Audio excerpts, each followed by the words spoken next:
Israel itu menang 2 kali, untung 2 kali. Harus ada opsi Indonesia keluar dari board of peace. Itu penting banget Pak Prabowo ya. Trump dengan kemarin mengeksekusi Nicolas Maduro, eksekusi dalam tanda kutip. Garis merah pertama Venezuela dilewati, garis merah kedua nih yang coba dilewati adalah Iran. Kita tahu di belakang Iran secara militer itu ada Cina.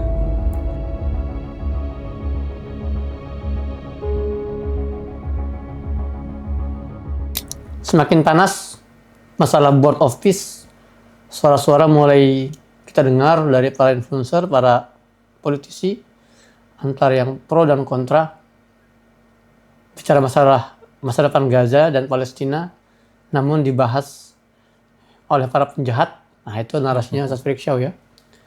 Sebetulnya bagaimana sih sikap kita dan apa langkah strategis kita? Sudah bersama kita hari ini, bersama saya hari ini, Ustadz Ammar Risalah. Sehat Ustadz? Alhamdulillah. Antum yang sehat apa enggak? Alhamdulillah. Alhamdulillah. Ya sehat. Jadi gimana Ustadz? Board of Peace.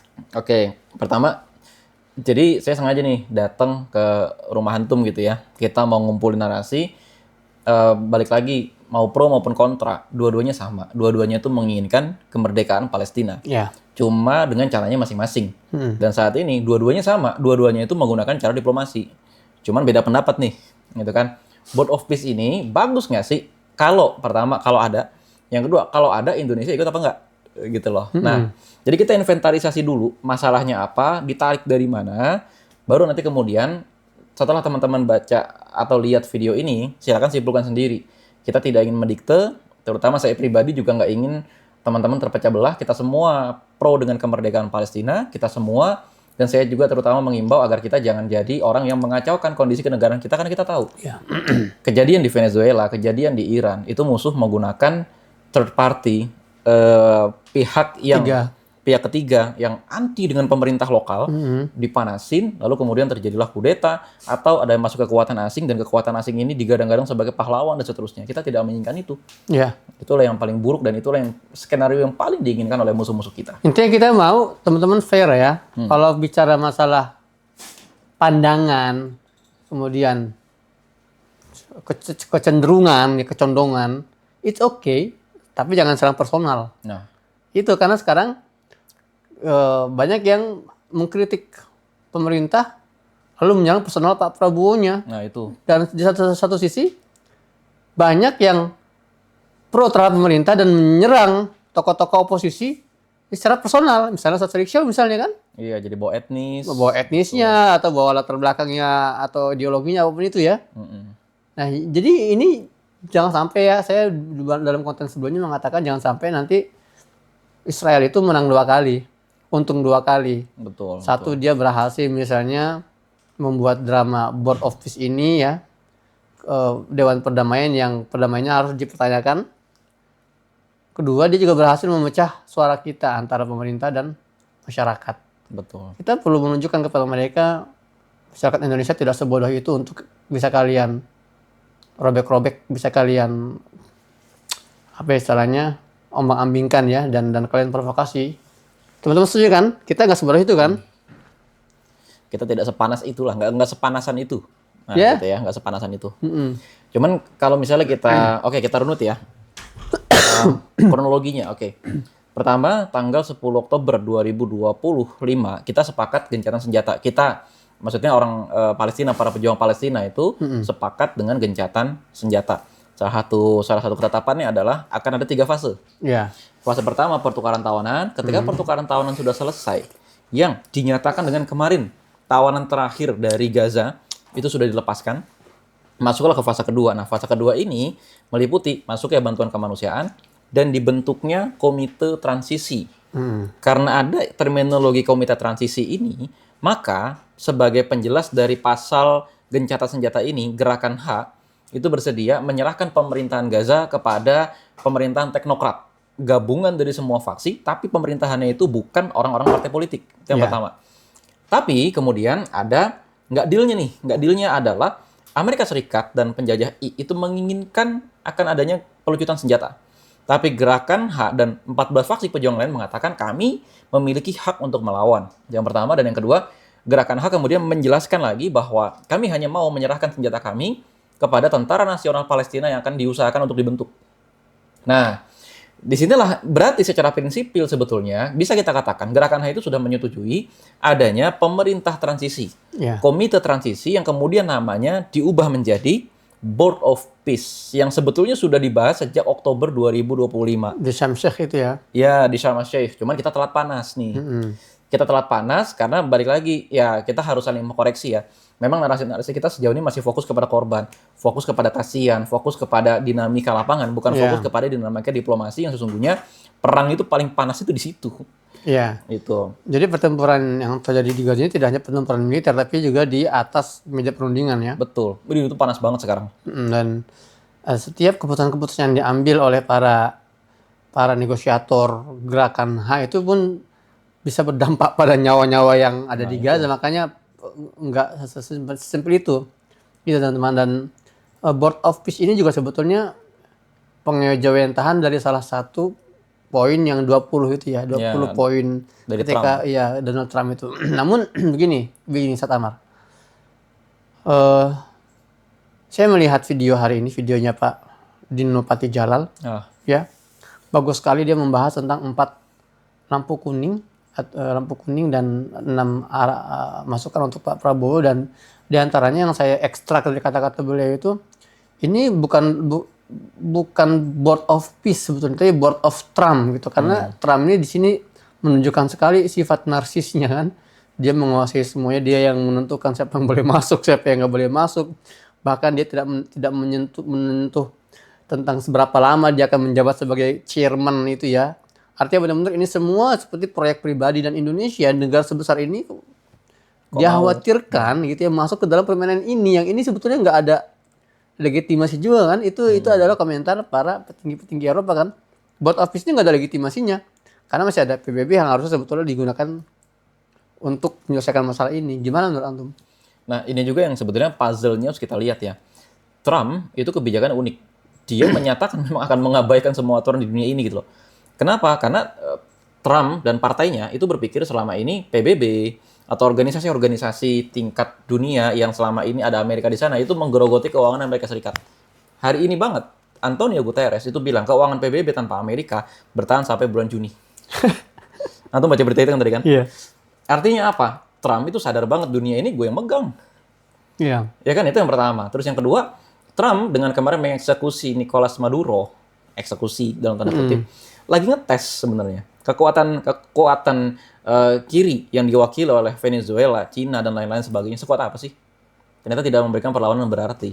Nah, garis merah pertama Venezuela dilewati, garis merah kedua nih yang coba dilewati adalah Iran. Kita tahu di belakang Iran secara militer itu ada Cina dan Rusia. Ternyata dengan kasus Venezuela, Cina tidak bereaksi apa-apa. Kita lihat nih di Iran nanti bereaksi apa enggak, dan dalam prediksi saya nggak akan bereaksi apa-apa. Karena riwayatnya Cina kayak begitu dari dulu gitu loh. Oportunis parah gitu. Nah, Trump sadar itu. Dengan kampanye dia Make America Great Again dan lain-lain sebagainya gitu kan. Dia mencoba membuat satu omni solusi. Dia mencoba membuat solusi universal dari semua masalah yang ditinggalkan oleh Obama dan Joe Biden. Masalah hilangnya kontrol dia gitu loh atas benua utara, belahan bumi utara yang diwakili dengan kepemilikan Greenland. Masalah perdagangan narkoba, kita tahu Nicolas Maduro juga bukan orang baik kok. Dia kartel gitu loh. Ya kan, masalah perdagangan narkoba, dia mencoba menyelesaikan itu. Masalah konflik di Timur Tengah yang selama ini dia merasa Amerika itu diporoti sama faksi-faksi oposisi yang mencoba menggoyang kekuasaan, atau sebaliknya diporoti oleh pemerintah yang sedang berkuasa untuk melawan teroris, dalam tanda kutip teroris gitu ya. Dia merasa ingin menyelesaikan semua. Maka keputusan dia adalah, gue cabut dari Timur Tengah, gue selesaikan masalah yang paling dekat dengan Amerika Serikat. Bahkan, oke lah, PBB kalau nggak ada Amerika bisa apa sih? Selesaikan semua sama dia. Pasukannya tarik semua dari Suriah, pasukannya semuanya itu ditarik dari Yaman, ditarik juga dari Somalia, dari mana, duitnya dikumpulin lagi. Oke, ternyata Netanyahu tidak bisa kita harapkan untuk menyelesaikan masalah Timur Tengah. Diambil juga sama Trump, sehingga kita tahu ya sejak bulan Februari 2025, gerakan hak untuk pertama kalinya itu negosiasinya langsung sama Presiden Amerika Serikat. Bukan sama Perdana Menteri Israel. Nah, dalam pikiran Trump tuh ini yang terjadi. Ya, ini. Dan Trump tahu cara mainnya Netanyahu, karena Netanyahu sudah jadi Perdana Menteri sejak 1996. Sejak Intifada kedua. Ya, sejak Intifada kedua. Trump berpikir udah bukan waktunya lagi, dia ingin segera memberikan solusi-solusi yang cepat dengan biaya yang murah. Maka dampaknya adalah kita eksekusi Venezuela, kita eksekusi juga Iran sebentar lagi gitu ya. Dan mudah-mudahan saya tidak berharap itu terjadi. Nah, dan sebagai sebagai solusi omni ya, sebagai solusi universal atas Timur Tengah, dia buat Board of Peace sebagaimana dulu di masa jabatan dia yang pertama, dia pernah membuat yang sejenis. The Deal of the Century. Iya. Kita semua masih ingat itu. Efeknya apa? Dengan biaya yang murah, Trump berhasil menggeser ibu kota entitas penjajah itu dari Tel Aviv ke Al-Quds. Itu yang sekarang sedang dipikirkan Trump. Ya memang kan dia pengusaha ya. Jadi memang itu hitungannya benar-benar dalam sebetulnya, dan itulah kenapa teman-teman kita juga tidak bisa ya terlalu istilahnya naif ya dalam melihat posisi pemerintah kita hari ini ya. Karena teman-teman perlu paham juga sebetulnya kalau kita semakin melihat peta geopolitik, kita akan semakin berpikir wajar gitu ya. Wajar kalau gini, wajar kalau gini ya gitu. Meskipun kita tidak harus mentolerir semuanya kan. Yeah. Tapi posisi pemerintah Indonesia terhadap Board of Peace ini memang nggak mudah. Ya Indonesia, terutama Pak Prabowo ya, diharapkan bisa berperan besar dalam konflik Palestina. Di satu sisi Indonesia memang secara jarak jauh, secara kepentingan pun ya kita nggak punya kepentingan politik apapun ya. Artinya tampaknya Pak Prabowo ini berusaha untuk ya udah kita ambil cara apapun, yang penting kita benar-benar bisa ada terlibat ya dan memiliki pengaruh. Meskipun ya pengaruhnya banyak yang kita lihat ini ya bisa jadi backfire sebetulnya kan. Betul. Bisa jadi backfire, dan ini sudah terjadi gitu ya. Nah, maka dari itu sekarang tugas kita itu bukan sebatas mengkritik pemerintah, menolong pemerintah lalu bahkan menyerang personalnya, enggak, tapi bagaimana kita berpikir kepala dingin dulu ya. Kepala dingin dulu. Kita lihat nih apa niat baiknya dan di mana kekurangannya, di situlah kita masuk kritik yang konstruktif, yang membangun. Sambil kita merapikan lagi barisan kita ya untuk society, untuk kalangan masyarakatnya, sipilnya gitu ya. Makanya saya nggak berhenti selalu mengatakan ada baiknya ada forum yang menjembatani agar pemerintah dan sipil ini bisa bicara serius masalah Palestina ini ya. Iya, betul. Dan di antara hal yang tadi saya garis bawahi juga dari Pak Dino Patijalal itu mengatakan ketika bicara tentang 4 lampu kuning itu, dia bilang harus ada opsi Indonesia keluar dari Board of Peace. Itu penting banget Pak Prabowo ya. Saya harap ini sampai ke Pak Prabowo, kata-kata Pak Dino Patijalal ini ya. Harus ada opsi Indonesia tuh keluar dari Board of Peace. Artinya jangan terlalu polos lah. Ya. Ingat prinsip kita ini kan politik bebas aktif. Kita harus bebas. Kita jangan mau terkukung oleh timur atau barat. Ya, kita sudah mempertahankan itu selama 79 tahun atau 80 tahun, gitu kan. Nah, dan sekarang kita harus buktikan bahwa kita memang memegang prinsip itu, dan kita itu bangsa besar loh sebetulnya. Banyak hal yang bisa kita lakukan. Kalaupun kita nggak ikut Board of Peace, teman-teman, banyak hal yang besar yang bisa kita lakukan sebetulnya. Banyak sekali. Indonesia ini dianggap negara, bukan dianggap negara, yang negara besar. Bangsanya besar, demografinya besar. Dan kita punya catatan sejarah, kita punya track record mengumpulkan negara-negara ya Asia Pasifik gitu kan, berkumpul dalam KTT 55 tahun 55. Dan di situ di antara Dekret Bandung atau Dasar-Sila Bandung yang keluar itu kan adalah kemerdekaan Palestina kan? Ya, betul. Itu bisa kita ulangi lagi, dan sekarang momennya sebetulnya. Jadi mohon pemerintah jangan melihat Board of Peace ini the only way. Ada cara lain memang kalau ingin kita menunjukkan keberpihakan kita pada Palestina ya, dan keseriusan kita untuk membantu Palestina merdeka. Setamar ada satu video yang baru dirilis oleh bukan dirilis ya, ini videonya baru viral. Statementnya Benjamin Netanyahu, Perdana Menteri Israel, tanggal 28 Januari Ya. Dia bicara di depan media. Di situ dia mengatakan, dia membantah isu-isu terkait Board of Peace yang katanya gitu ya akan ada militer dari beberapa negara untuk Gaza gitu kan. Kemudian Gaza akan dibangun pemerintah Palestina di situ. Itu semua denial oleh Netanyahu itu. Enggak benar itu. Karena saya sendiri akan memastikan Palestina nggak akan merdeka. Ya. אני שומע שאני אאפשר הקמת מדינה פלסטינית בעזה. זה לא קרה וזה לא יקרה. Alangkah baiknya ini diulang-ulang berkali-kali oleh Pak Prabowo dan orang sekitarnya. Ya jangan sampai semangat kita ini yang berusaha untuk mendamaikan ini, tapi kita tidak melihat pihak Israel itu memang nggak pernah ada niat sama sekali untuk to set solution. Nggak ada sama sekali niat untuk memberikan tanah itu untuk Palestina sebagian, nggak ada gitu ya. Dan statement Netanyahu ini sebetulnya menunjukkan adanya perpecahan yang sangat besar antara dia dengan Donald Trump. Karena ini kan kontradiktif. Ya, betul, betul. Donald Trump dengan board of peace-nya mengatakan kita akan berdirikan negara Palestina meskipun dengan transisi ya, pemerintahan transisi. Kemudian juga kita akan bentuk lagi pemerintahan teknokrat gitu kan, di masa transisi, dan juga akan ada pengiriman tentara ISF itu ya, International Stabilization Force.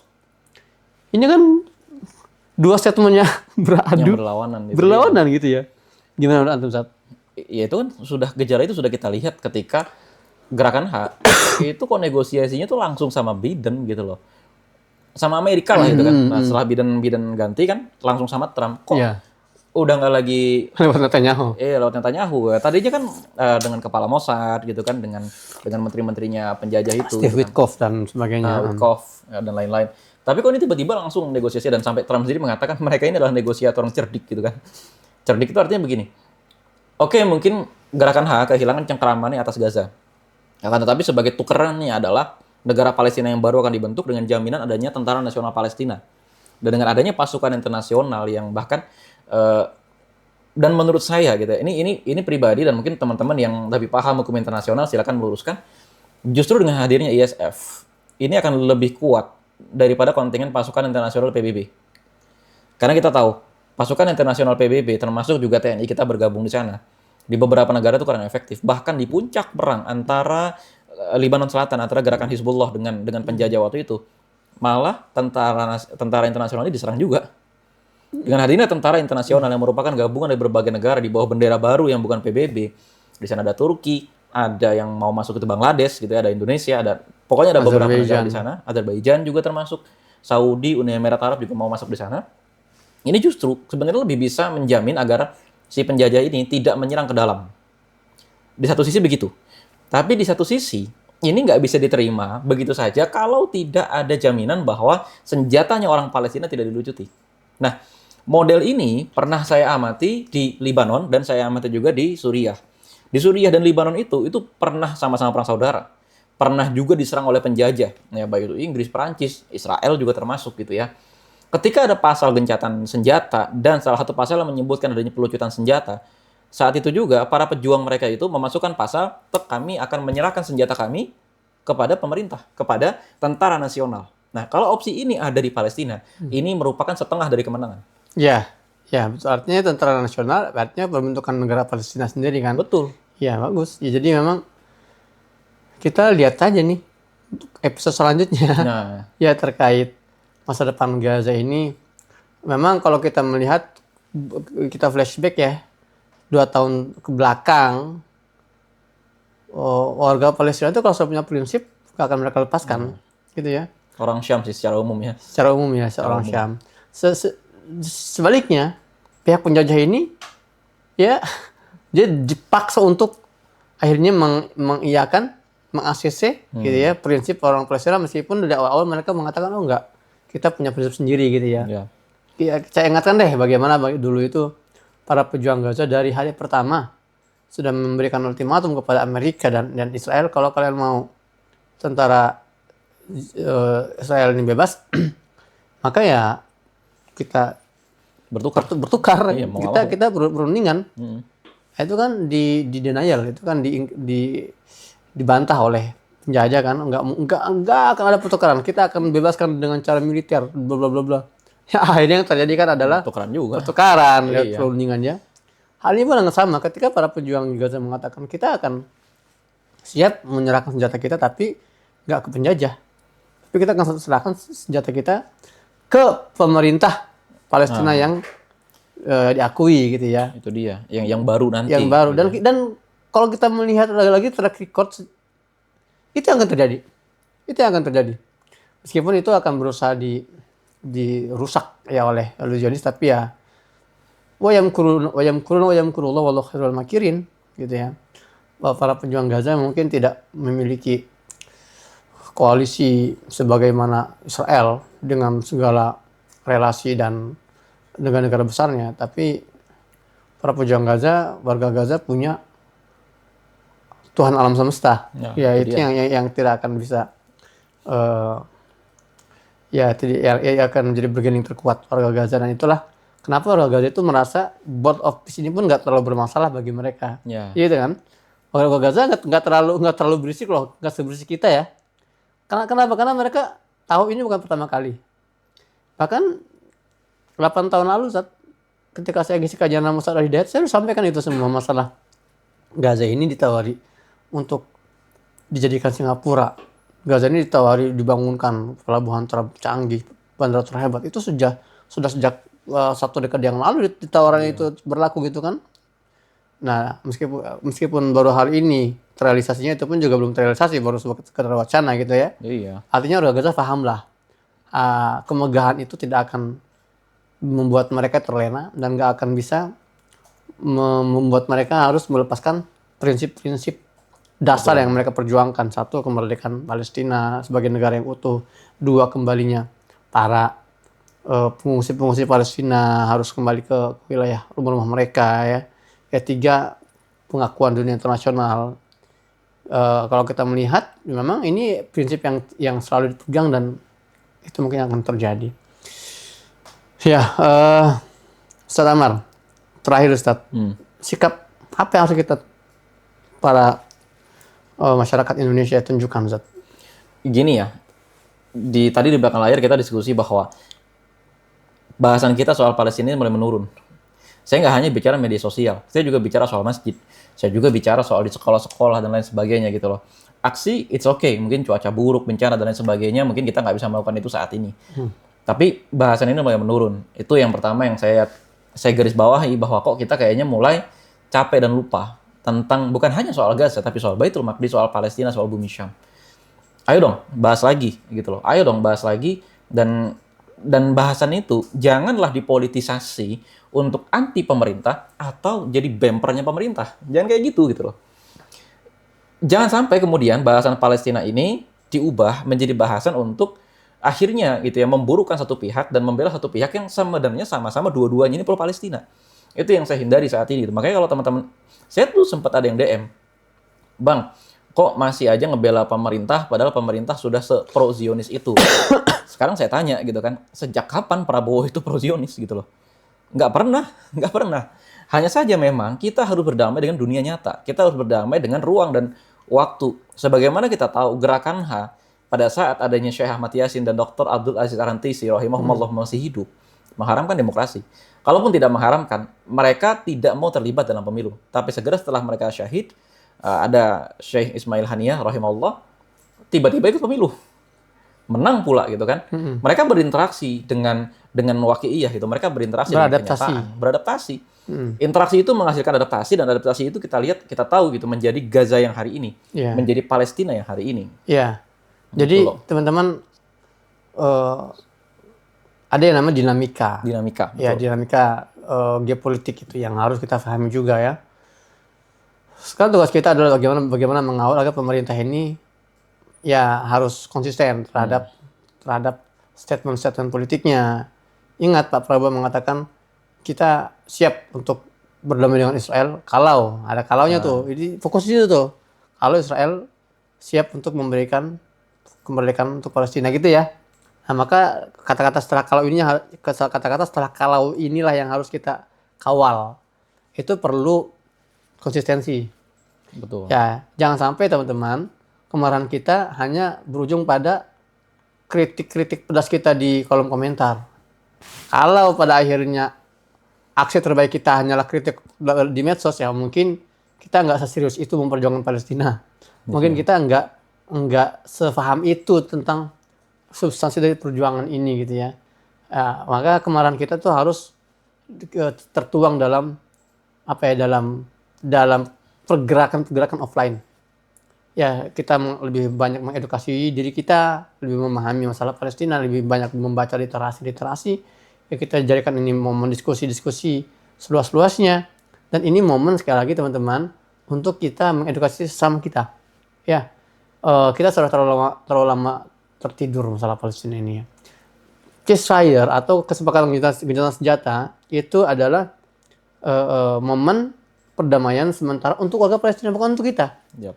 Perjuangan kita untuk warga Palestina, untuk Masjid Al-Aqsa itu harus terus berlanjut sampai kita meninggal. Kalau Baitul Maqdis ini nggak terbebas ya selama kita hidup, maka kita harus punya kepanikan dan kekhawatiran yang konsisten ke arah sana gitu. Itulah bentuk dari kemarahan sesungguhnya. Kalau saya boleh kutip sebagai kata-kata penutup hari ini, berhenti bereaksi emosional, mulai beraksi strategis. Kita akan bahas langkah-langkah strategis kita dan sudah kita bahas sebelumnya, tapi kita akan bahas lebih detail pada konten selanjutnya. Masalah Iran dan Amerika saat ini lagi panas semangat nih. Ya, Amerika sedang mengirimkan kapal induk ke Iran. Nah, kira-kira bagaimana nih panasnya, kita akan bahas di konten selanjutnya di channelnya Ustadz Ammar Risalah. Assalamualaikum warahmatullahi wabarakatuh. Waalaikumsalam warahmatullahi wabarakatuh.